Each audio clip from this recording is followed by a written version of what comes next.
ಸಂಚಾರ ನಿಯಮಗಳನ್ನು ಪಾಲಿಸುವ ನಿಟ್ಟಿನಲ್ಲಿ ಒಂದು ಅರಿವು ಕಾರ್ಯಕ್ರಮನ ಮಾಡಿದೀವಿ. ಇದಕ್ಕೆ ಮಾನ್ಯ ವಿಜಯನಗರ ಜಿಲ್ಲೆ PDJ ಸರ್ ಮತ್ತೆ CJM ಸರ್ ಅವರು ಬಂದು ಚಾಲನೆಯನ್ನು ಕೊಟ್ಟಿದ್ದಾರೆ. ಈ ನಾವು ಅವೇರ್ನೆಸ್ ಪ್ರೋಗ್ರಾಮ್ ಮಾಡ್ತಾ ಇರೋದ್ರದ್ದು ಮೇನ್ ಉದ್ದೇಶ ಈ ಜಿಲ್ಲೆಯಲ್ಲಿ ಆಗ್ತಾ ಇರೋಂಥ 100 ಪ್ರಕರಣಗಳಲ್ಲಿ 80ರಷ್ಟು ಪ್ರಕರಣ ದ್ವಿಚಕ್ರ ವಾಹನ ಸವಾರರು ಹೆಲ್ಮೆಟ್ ಧರಿಸದೇ ಇರೋ ಕಾರಣದಿಂದನೇ ಮೇಜರ್ ರೀಸನ್ ಅಂತ ನಮಗೆ ಕಂಡು ಬಂದಿದೆ. ಸೊ ಈ ನಿಟ್ಟಿನಲ್ಲಿ ಈ ಜಿಲ್ಲೆಯಲ್ಲಿ ಸೆಕೆಯಿಂದಾಗ್ಲಿ ಇನ್ನೊಂದರಿಂದಾಗ್ಲಿ ನಾವು ಹೆಲ್ಮೆಟ್ ಹಾಕೊಳ್ಳಲ್ಲ ಅನ್ನೋ ಒಂದು ಧೋರಣೆ ಇಟ್ಕೊಳ್ಳದೆ ಕಡ್ಡಾಯವಾಗಿ ನಿಮ್ಮ ಪ್ರಾಣ ರಕ್ಷಣೆಗೋಸ್ಕರ ಕಡ್ಡಾಯವಾಗಿ ಎಲ್ಲರೂ ಹೆಲ್ಮೆಟ್ ಧರಿಸಲೇಬೇಕು. ವಾಹನ ಚಾಲನೆ ದ್ವಿಚಕ್ರ ವಾಹನ ಚಾಲನೆ ಮಾಡುವವರು ಅಲ್ಲದೆ ಅವ್ರ ಹಿಂಬದಿ ಸವಾರರು ಯಾರು ಇರ್ತಾರೆ ಅವರು ಸಹ ಕಡ್ಡಾಯವಾಗಿ ಹೆಲ್ಮೆಟ್ ಧರಿಸಲೇಬೇಕು. ಈ ನಿಟ್ಟಿನಲ್ಲಿ ನಾವು ಮುಂದಿನ 15 ದಿನಗಳು ಈ ಬಗ್ಗೆ ಅರಿವು ಕಾರ್ಯಕ್ರಮ ಮೂಡಿಸ್ತೀವಿ. ಮತ್ತೆ ವಾಹನ ಸವಾರರಿಗೆ ಒಂದು ಅವಕಾಶ ಕೊಡ್ತೀವಿ. ಅವರು ವಿತೌಟ್ ಹೆಲ್ಮೆಟ್ ಏನಾದ್ರು ಕಂಡು ಬಂದ್ರೆ ಅವ್ರು ಹೋಗಿ ಹೆಲ್ಮೆಟ್ ಪರ್ಚೇಸ್ ಮಾಡಿ ಬಂದು ಅವರ ವಾಹನನ ಪಡೆದುಕೊಂಡು ಹೋಗ್ಬೋದು ವಿತೌಟ್ ಫೈನ್ಸ್. ಆ ನಂತರದಲ್ಲಿ ಅವ್ರು ಇದೇ ರೀತಿ ಮತ್ತೆ ಆಫ್ಟರ್ 15 ಡೇಸ್ ಅವರು ಹೆಲ್ಮೆಟ್ ಇಲ್ಲದೆ ವಾಹನ ಚಾಲನೆ ಮಾಡ್ತಾ ಇರೋದು ಕಂಡು ಬಂದ್ರೆ ಮತ್ತೆ ಅವ್ರಿಗೆ ಆ ಸ್ಥಳದಲ್ಲೇ ದಂಡ ವಿಧಿಸುವಂತಹ ಒಂದು ಪ್ರಕ್ರಿಯೆನ ನಾವು ಕೈಗೊಳ್ತೀವಿ 15 ದಿನಗಳು ಕಳೆದ ನಂತರದಲ್ಲಿ. ಸೊ ವಿಜಯನಗರ ಜಿಲ್ಲೆಯ ಎಲ್ಲರಿಗೂ ಮನವಿ ಮಾಡೋದು ಏನಂದ್ರೆ ಕಡ್ಡಾಯವಾಗಿ ದ್ವಿಚಕ್ರ ವಾಹನ ಸವಾರರು ಕಡ್ಡಾಯವಾಗಿ ಹೆಲ್ಮೆಟ್ ಧರಿಸಲೇಬೇಕು.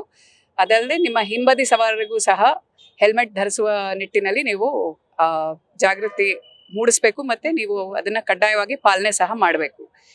ಈ ಮುಂದಿನ 15 ದಿನಗಳವರೆಗೆ ನೀವು ಯಾರ ಹತ್ರ ಹೆಲ್ಮೆಟ್ ಇಲ್ಲ ಅವರೆಲ್ಲ ಕಡ್ಡಾಯವಾಗಿ ಪರ್ಚೇಸ್ ಮಾಡಿ ISI ಮಾರ್ಕ್ ಇರೋ ಹೆಲ್ಮೆಟ್ನ ಪರ್ಚೇಸ್ ಮಾಡಿ ದಯವಿಟ್ಟು ಧರಿಸಿ ಅಂತ ನಾನು ಮನವಿ ಮಾಡ್ತೀನಿ. Thank you.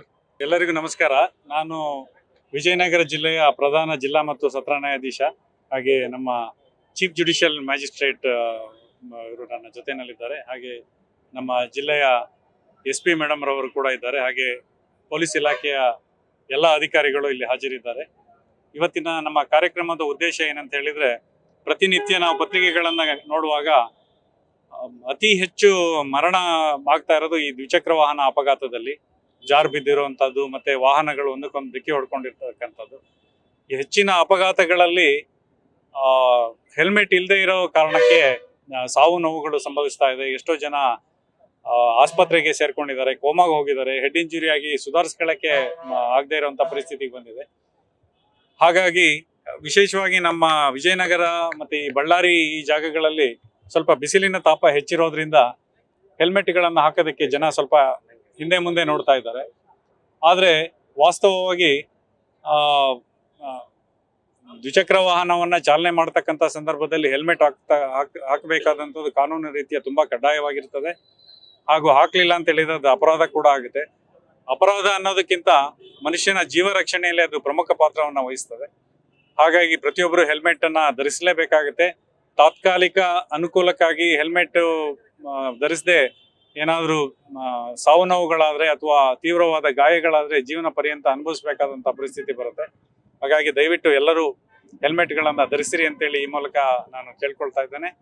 ಹಾಗೆ ಇದು ಕೇವಲ ನಾವು ಪ್ರಾರಂಭ ಮಾಡಿದ್ದೇವೆ. ಪ್ರತಿದಿನ ಇದು ಅವೇರ್ನೆಸ್ ಅನ್ನ ನಾವು ಕ್ರಿಯೇಟ್ ಮಾಡೋದ ನಿಟ್ಟಿನಲ್ಲಿ ನಾವು ಪ್ರಯತ್ನ ಮಾಡ್ತೇವೆ. ಈಗೊಂದು ವಾರ ನಾವು ಯಾವುದೇ ದಂಡವನ್ನ ಹಾಕೋದಿಲ್ಲ, ಕೇವಲ ಅವೇರ್ನೆಸ್ ಕ್ರಿಯೇಟ್ ಮಾಡ್ತಾ ಇದ್ದೀವಿ. ಇವತ್ತು ನಾವು ಉಚಿತವಾಗಿ ಹೆಲ್ಮೆಟ್ಗಳನ್ನ ಕೊಡ್ತಾ ಇದ್ದೀವಿ. ಹಾಗೆ ಸಾಧ್ಯವಾದಷ್ಟು ಉಚಿತವಾಗಿ ಹೆಲ್ಮೆಟ್ಗಳನ್ನ ಕೊಡುವ ಪ್ರಯತ್ನಗಳನ್ನ ನಾವು ಮಾಡ್ತೇವೆ. ನಂತರದಲ್ಲಿ ಮುಂದಿನ 15 ದಿನಗಳಲ್ಲಿ ಹೆಲ್ಮೆಟ್ ಇಲ್ಲದೆ ಬರ್ತಾ ಇರ್ತಕ್ಕಂಥವ್ರು ವಾಹನಗಳನ್ನ ತಡೆದು ನಿಲ್ಲಿಸಿ ಅವರು ಹೆಲ್ಮೆಟ್ ಖರೀದಿ ಮಾಡಿ ಹಾಕೊಂಡು ಹೋದ್ರೆ ಮಾತ್ರ ವಾಹನವನ್ನ ರಿಲೀಸ್ ಮಾಡ್ತಾರೆ. ಅದನ್ನ ಮೀರಿ ಮತ್ತೆ ಒಂದು ತಿಂಗಳ ನಂತರ ಹೆಲ್ಮೆಟ್ ಬಂದ್ರೆ ಖಂಡಿತವಾಗಿ ಅದಕ್ಕೆ ದಂಡ ವಿಧಿಸಲಾಗುತ್ತದೆ. ಹಾಗೆ ಪದೇ ಹೆಲ್ಮೆಟ್ ಇಲ್ಲದೆ ಸಿಕ್ಕಾಕೊಂಡಂತ ಸಂದರ್ಭಗಳಲ್ಲಿ ಅವರ DL ಕ್ಯಾನ್ಸಲ್ ಆಗ್ಬೋದು, RC ಕ್ಯಾನ್ಸಲೇಷನ್ಗೆ ರೆಕಮೆಂಡ್ ಮಾಡ್ಬೋದು, ಅಥವಾ ಇನ್ನೂ ಸಿವಿಯರ್ ರೀತಿಯ ಪನಿಷ್ಮೆಂಟ್ಗಳಿಗೆ ತುತ್ತಾಗಬೇಕಾಗುತ್ತೆ. ಹಾಗಾಗಿ ದಯವಿಟ್ಟು ಎಲ್ಲರೂ ಹೆಲ್ಮೆಟ್ಗಳನ್ನು ಧರಿಸಿ ನಿಮ್ಮ ಜೀವನ ರಕ್ಷಣೆ ಮಾಡಿಕೊಳ್ಳಿ ಅಂತ ಹೇಳ್ತಾ